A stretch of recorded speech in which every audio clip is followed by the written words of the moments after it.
কথা বলবো আইএইচটি এবং ম্যাথস এর সবচাইতে কনফিউজিং একটা টার্ম, যে কোন ডিপার্টমেন্টে পড়ব এ বিষয় নিয়ে। আসলে কোন ডিপার্টমেন্টে পড়ব এটা তোমাকেই ফিক্সড করতে হবে। আমি এ ভিডিওটাতে তোমাকে এটা ক্লিয়ার করে দিব যে কোন ডিপার্টমেন্টের ভবিষ্যৎ কী, কোন ডিপার্টমেন্টে পড়ে তুমি ভবিষ্যতে কী ধরনের কেরিয়ার করতে পারবা। তোমার যে ধরনের কেরিয়ার পছন্দ মতো সে ডিপার্টমেন্টে তুমি ভর্তি হয়ে যাবে। বর্তমানে আইএইচটিতে 4 বছর মেয়াদি 8টি ডিপ্লোমা কোর্স চালু আছে, অর্থাৎ আইএইচটিতে 8টি ডিপার্টমেন্ট আছে। তো শুরুতেই বলে রাখি যে প্রত্যেকটা আইএইচটিতে কিন্তু এই 8টি ডিপার্টমেন্ট নাই। নতুন যেগুলো আইএইচটি আছে সেগুলোতে 2-3টা ডিপার্টমেন্ট চালু আছে। তো তোমার পছন্দের যে ডিপার্টমেন্ট সে অনুযায়ী আইএইচটি তোমাকে চুজ করতে হবে, ঠিক আছে? তাহলে আমাদের বর্তমানে বাংলাদেশে 4 বছর মেয়াদি 8টি ডিপ্লোমা কোর্স চালু আছে। শুরুতেই বলে রাখি যে এই ডিপ্লোমা কোর্সগুলো অবশ্যই the state medical faculty of বাংলাদেশের আওতাধীন থাকতে হবে। দেখো, ফার্স্ট আমাদের 8টা যে ডিপার্টমেন্ট চালু আছে সেটা হচ্ছে laboratory medicine, pharmacy, physiotherapy, radiotherapy, radiography, dentistry, আইসিএ এবং ওটিএ। তো এই 8টি ডিপার্টমেন্টের ভবিষ্যৎ কী, তোমরা কেরিয়ার কিভাবে গড়তে পারবা এবং কোন কোন ডিপার্টমেন্টগুলোতে বা কোন কোন এরিয়াগুলোতে তোমরা কাজ করতে পারবে সেগুলোই আজকের ভিডিওর আলোচনার বিষয়। দেখো, ল্যাবরেটরি মেডিসিন বা আমরা প্যাথোলজি বলে থাকি। তো আমি একটা কথা সচরাচর বলে থাকি যে তোমরা যারা ল্যাবরেটরি মেডিসিনে পড়াশোনা করতে চাও, ল্যাবরেটরি মেডিসিনে ক্যারিয়ার করতে চাও, তারা তোমাদের বাড়ির আশেপাশে দেখবা যে ডায়াগনস্টিক আছে, হসপিটাল আছে, ক্লিনিক আছে, স্বাস্থ্য সেবা প্রতিষ্ঠান আছে। তো এই প্রতিষ্ঠানগুলোতে গিয়ে তুমি ল্যাবরেটরি টেকনোলজিস্টের সাথে দেখা করতে পারবা। এখানে ল্যাবরেটরি টেকনোলজিস্ট ছাড়া একটা ক্লিনিক চলতে পারে না, একটা হাসপাতাল চলতে পারে না, একটা ডায়াগনস্টিক চলতে পারে না। তো যেখানেই ডায়াগনস্টিক আছে সেখানেই ল্যাব টেকনোলজিস্ট আছে। তো ল্যাবরেটরি ডিপার্টমেন্টকে একটা হসপিটাল বা একটা ক্লিনিকের প্রাণ বলা হয়। কেন প্রাণ বলা হয়? কারণ হচ্ছে যে একটা ডায়াগনস্টিক যে দিবে, এই ডায়াগনস্টিকে ডাক্তার বসবে। তো ডাক্তার বসলে ডাক্তার রোগ নির্ণয়ের জন্য অনেকগুলো টেস্ট দরকার হয়। জ্বর আসছে, কেন জ্বর আসছে এটা উদ্ঘাটন করতে হলে ব্লাডের সিবিসি করতে হবে, অনেকগুলো টেস্ট করতে হবে, ঠিক আছে? তো এই টেস্টগুলো যারা করবে তারা হচ্ছে ল্যাবরেটরি টেকনোলজিস্ট, ঠিক আছে? রোগীর রোগ নির্ণয়ের ক্ষেত্রে একজন ল্যাবরেটরি টেকনোলজিস্ট অনেক গুরুত্বপূর্ণ ভূমিকা পালন করে। সকল রোগ দেখবা যে কোনো ডাক্তার টেস্ট দিচ্ছে, সেখানে ল্যাব টেস্ট নাই, এরকম টেস্টের সংখ্যা, এরকম প্রেসক্রিপশনের সংখ্যা অনেক কম। হ্যাঁ, দেখা যায় যে কিছু কিছু ক্ষেত্রে শুধু ওই এক্সরে সিটি স্ক্যান এমআরআই দিয়েই কাজ হয়ে যায়, কিন্তু ল্যাব টেস্ট সব জায়গায় লাগে। তো ল্যাবে কি আমাদের শরীরের কি বিষয় নিয়ে তোমরা টেস্ট করবা? শরীরের ব্লাড, ইউরিন, স্টুল, সব বিভিন্ন প্রকার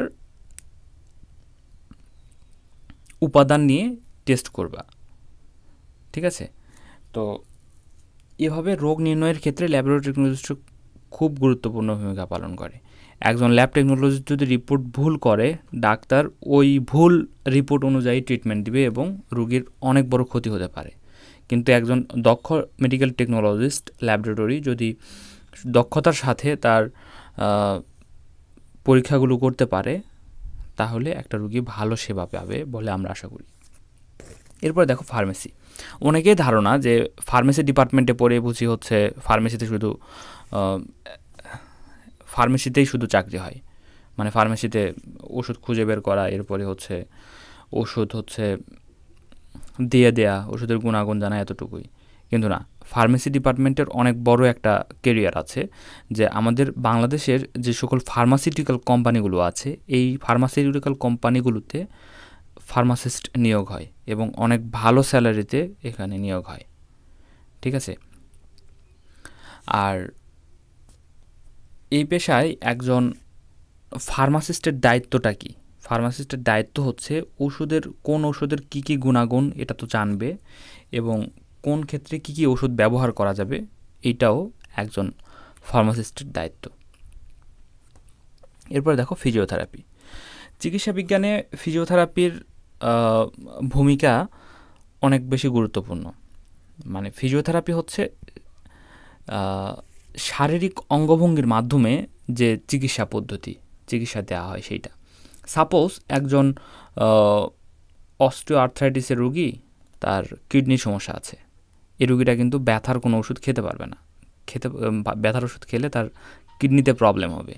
তো এখন তার করণীয় কি? এখন তার করণীয় হচ্ছে ফিজিওথেরাপির মাধ্যমে সুস্থ থাকা। এরপরে আবার ধরো যে একটা পেশেন্ট স্ট্রোক করেছে, এক সাইড প্যারালাইসিস হয়েছে, তো এই প্যারালাইসিস রিকভার করার জন্য ফিজিওথেরাপি অনেক গুরুত্বপূর্ণ। এরপরে ফিজিওথেরাপির এখন অনেকগুলো টেকনিক আবিষ্কার হয়েছে, অনেকগুলো টেকনিক বাংলাদেশে প্রচলন হচ্ছে। যে এই ধরো যে স্পিচ থেরাপি, একটা বাচ্চার স্পিচ ডিলে হচ্ছে, মানে অনেক দেরি হয়ে যাচ্ছে, স্পিচ ডেলিভারি করতে পারতেছে না, কথা বলতে পারতেছে না, তার জন্য ফিজিওথেরাপি আছে। এরপরে হচ্ছে অনেক বাচ্চা দেখা যায় কনজেনিটাল অনেক ডিজিজ থাকে। এরপরে হচ্ছে আরও অনেকগুলো প্রবলেম থাকে, সিপি বাচ্চা থাকে। তো এগুলো রিকভার করার জন্য ফিজিওথেরাপিস্ট অনেক বেশি গুরুত্বপূর্ণ ভূমিকা পালন করে। এছাড়াও নেক পেইন, ব্যাক পেইন, যে কোনো পেইন এবং রিহ্যাবিলিটেশন এই ক্ষেত্রে ফিজিওথেরাপি অনেক বেশি এগিয়ে গিয়েছে। যেমন দেখো যে একটা রুগীর হচ্ছে ব্যাক পেইন, মানে কোমরে ব্যথা, সে রুগী হচ্ছে মাসেল স্পাজমের কারণে ব্যথা হচ্ছে, অনেক দিন থেকে ওষুধ খাচ্ছে। এই মাসেল স্পাজমের জন্য এত হাই ডোজের ওষুধ খাওয়ার দরকার নাই। ফিজিওথেরাপির ফিজিওথেরাপির হচ্ছে একটা নির্দিষ্ট সময় ফিজিওথেরাপি নিলে এই ব্যাক পেইন আর থাকবে না। মানে ফিজিওথেরাপির একদম পার্শ্ব প্রতিক্রিয়া ছাড়া একটি চিকিৎসা ব্যবস্থা। এখানে ইলেকট্রিক ইকুইপমেন্ট আছে, এবার ফিজিওথেরাপি ইকুইপমেন্ট আছে, আবার হচ্ছে ম্যানুয়াল থেরাপির মাধ্যমে চিকিৎসা দেওয়া হয়। এরপরে রেডিওথেরাপি। এই যে আমরা জন্ডিজের কথা শুনেছি, জন্ডিজের রেডিওথেরাপি দেওয়া হয়। এরপরে ক্যান্সারের রেডিওথেরাপি দেওয়া হয়। এরপরে গুরুত্বপূর্ণ যে অনেক জটিল রোগ আছে যার জন্য রেডিওথেরাপির প্রয়োজন হয়, এই রেডিওথেরাপিগুলো রেডিওথেরাপিস্টরা প্রোভাইড করে থাকে। যদিও রেডিওথেরাপির টেকনোলজিদের এখন আইএইচটিতে সিটও অনেক কম এবং কর্মক্ষেত্রে স্পেসটাও অনেক কম। তো যত ডেভেলপ হচ্ছে চিকিৎসা ক্ষেত্রে, তত এই সেক্টরগুলোতে লোকবল নিয়োগ বাড়ছে। কিন্তু এখন রেডিওথেরাপিতে কেরিয়ার খুব একটা ভালো না। যারা রেডিওথেরাপি থেকে পাশ করছে, এরা রেডিওলজিতে গিয়ে এক্সরেতে গিয়ে প্র্যাকটিস করে। তো এখন রেডিওথেরাপিটা স্কিপ করে গেলেই ভালো হয়।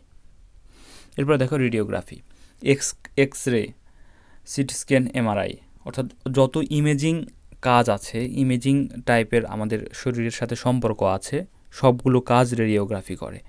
রেডিওগ্রাফি এখন অনেক ডিমান্ডেবল একটা ডিপার্টমেন্ট বলা চলে, চাকরির ক্ষেত্রেও এবং স্যালারির ক্ষেত্রেও ডিমান্ডেবল একটা ডিপার্টমেন্ট বলা যেতে পারে। এরপরে ডেন্টাল হচ্ছে দাঁত এবং মুখের সমস্যা সমাধান করে থাকে ডেন্টাল টেকনোলজিস্টরা। তো এই দাঁতের চিকিৎসার জন্য ডেন্টাল টেকনোলজিস্টরা কাজ করে। এরা কাজ করতে করতে একটা সময় নিজের চেম্বার দিয়ে নিজের প্র্যাকটিস করতে পারে।